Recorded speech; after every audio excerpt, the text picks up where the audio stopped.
Hey everyone, today, welcome back. It is Pam DeGraffenreid. Reed. I'm a Microsoft MVP. And Heidi. Heidi Jordan, she's also a Microsoft MVP. And today we're going to be talking about Copilot personalization. What does that mean and what you can expect? Yes, I've been spending a lot of time in M365 Copilot these days and doing lots of training sessions on the various applications and everything and the usage. So I kind of wanted to clarify a question that I get a lot. And the question is, is Copilot learning from me? And in a way, users want that. They want the product to sound like them. They want it to be more tailored to them, but it's definitely not learning from them. And so I like to help clients understand that, but also talk about there are some workarounds to that, to make it more personal to you. So what I want to do today is actually show a couple demos on how we can do some personalization in Copilot Chat and also in Copilot in Outlook. So let's go ahead and take a look. So what we're looking at right now is Copilot Chat. So if you have a Copilot M365 license, you'll notice at the top of the screen, you see the work versus the web toggle. And if you have that M365 Copilot license in Copilot Chat, you will see the two options. If you're just using Copilot without the M365 Copilot license, like you're just using Copilot Chat in the browser, you're only going to see the web toggle. So this does work for both, whether you have that license or not. But what I wanted to show you is there's actually something in Copilot Chat called Copilot Memory. So it does remember things about you, and you can customize what it does know about you. So just to illustrate this, we can start by just asking Copilot, what do you know about me? And what this is going to do is actually pull from that Copilot memory. And once this response comes back, I will show you where we can find that. So it's telling me here that here's what I know about you so far. Here's your professional history. Here are some things that I know about your areas of expertise. And then here's some demos that you've requested previously, and then my top collaborators. So this is how does it know this about me? That's because this has been committed to that Copilot memory. So how do we find that? If you go to the Copilot chat and go on the top right and click the three dots here, click on settings. Then under the personalization section, there's two different things. And first we're going to look at the Copilot memory, and then we'll do some demo with the custom instructions in a second. So we click on Copilot memory. You can see right here that it says, Heidi Jordan is an MVP, and it committed this to memory on August 19th. This one is August 4th, and then here's the other dates of when it actually committed these things to memory. So how do these things get in here? You can tell them to be committed to memory, or when you're doing some prompts, you can say things like remember that I like certain things in this fashion. So let's take a look at how we actually get that in there. So let me close that. And then I'm going to say, remember that when I ask for a list of responses, I want it formatted with bullets. So it did format this already in bullets because I was messing around with this earlier. So you can see that I already have it in bullets, but what I'm doing right now is committing that to memory. So when I put in that prompt and said remember, you'll see it'll come up with this memory updated feature here. So then now it says, I'll remember to use bullet points when you ask for a list. If you want to adjust that, you can go back into that Copilot memory and then make adjustments there. So now let's go back to the Copilot memory, and you can see where I can find this, how it's been committed there. So I'm going to click on that ellipsis again, settings, and then under this personalization, Copilot memory, we can now see that on 118 here, that's when I, asked it to commit that to memory.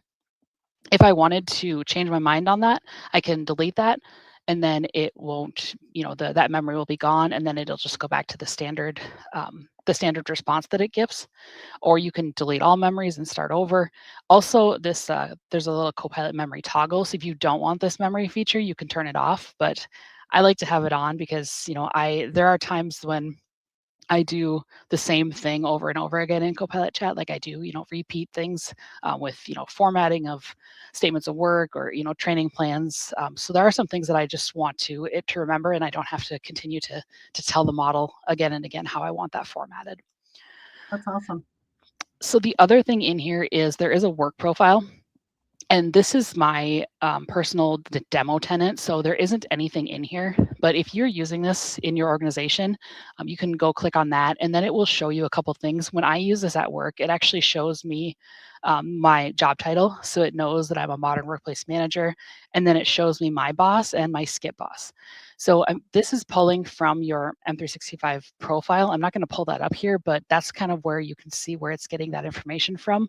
I'm not exactly sure how many things it pulls from the work profile or how we select what it pulls from there. I'm not exactly sure, but how this is beneficial is that when I open Copilot Chat and start to ask it some questions, it knows from my work profile that I'm a modern workplace manager. So then it can tailor that language when it responds to me to be more technical for the modern workplace sense. So those are two different places where Copilot is, technically learning about you. But along the same lines of personalization, I also wanted to show this in Outlook because I think that's a really big place that people want it to sound like them. I want to write an email in my tone, and how do we help Copilot understand that? So next, let's go over to Outlook here, and I'm going to show you now how to get those custom instructions in for your personalization. So let me click on a new email here. And then if you haven't seen Copilot in Outlook before, it'll show right in the draft window for you to help you draft an email. So you can, let me zoom in on this actually. So you can click on the little open Copilot option here, and then there'll be some suggested prompts of, you can just tell it what you want it to say, or some suggested prompts of, and then you can plug in values here. So if I wanted to request information, then it'll say, politely request information from, and then I can fill in these brackets of what I actually want the prompt to do. But let's go back here. When you're getting to that personalization, how do I want this email to sound more like me? Or give it some custom instructions of like, I always want to be friendly, and I always want to start my emails with something other than I hope this email finds you well. So let's take a look at how we can do that. You can click on this customize drafts option. If you don't see that, you can also click up in the settings, and then you can go to it there as well. But we'll just click on customize drafts from here. So then this is opening that settings that I mentioned, and then there's a Copilot option at the bottom here. So there is a section here to do custom instructions. So if I delete this out, turn that off. So when I turn this on, it's remembering my old instructions, but now I can customize what I want it to say. And so now I'm going to say something very obvious so that you can see that it's actually working. So I'm going to say start my emails with top of the morning to you. Just so you can see that generally Copilot wouldn't use this as a greeting. So let's put that in there and then show that it's using an overly friendly tone and has this for the, to start the email. So I'm going to click save on that. And then we will get into, I know I mentioned at the beginning the personalization piece, like sound more like me. We'll get into that at the end of this, but let me just show you the basics of how to set this up. So now I'm actually going to close this and just restart the email just in case. So now let's use this and say, I'm going to ask Pam if she wants to go to lunch. So I'm just going to say, ask Pam if she wants to go to lunch. And then it's going to generate that email. So you should see that those custom instructions pull through. So it says top of the morning to you, and then that overly friendly tone too. I hope you're having a fantastic day. There's a lot of exclamation points. Looking forward to hearing from you. So you can see that it's actually pulling in that tone. So let's take that out, and let's go back to that customized drafts, and let's take that out and just turn off this custom instructions. And then we can see the tone that we're getting then. So one more time, let's restart this. All right. One other thing too that I like to note as I'm doing this is prompting with Copilot is important, but there are places in the applications, like such as email, that you can just give it a short little sentence like this. I don't have to use that GCSE, the goal, context, source, everything. In email, I can just say, write a quick note about this, and then you can see how it does well with that. There's not a lot of info that needs to be included here, so it's nice that I can just give it a little snippet of instruction. So, all right, so then that's the more generic tone that is not drawing from those custom instructions. So that was the showing you the custom instruction piece. But now the better part of this, the meat of this is like, how do I get it to sound more like me? If I asked it to generate an email in my tone, it wouldn't really understand that. So what I do instead is I can go to Copilot Chat, and then I've actually queued it up already over here. So I asked it, I want to create custom draft instructions for my email so my emails sound more like me. And then I'm going to ask it to please analyze my communication style, but then you have to tell it like where to get the communication style from. So I want it to pull from my emails, my Teams chats, and I also included Copilot prompts because I use Copilot Chat all day long. So that's kind of the tool that I communicate most with. So I wanted to actually pull the language from that as well and pull from those existing prompts from the past month, and then telling it the end result should be something that I can just copy and paste into those draft instructions in Copilot. So by giving it all this information, it's reasoned over it for 31 seconds. That's another key thing of Copilot Chat. If you haven't seen that yet, you can now select the model that you're going to use. So rather than putting GPT-4 and 5 on this screen, they actually broke this into auto, which defaults to whatever model it thinks it should use based on the length of the prompt.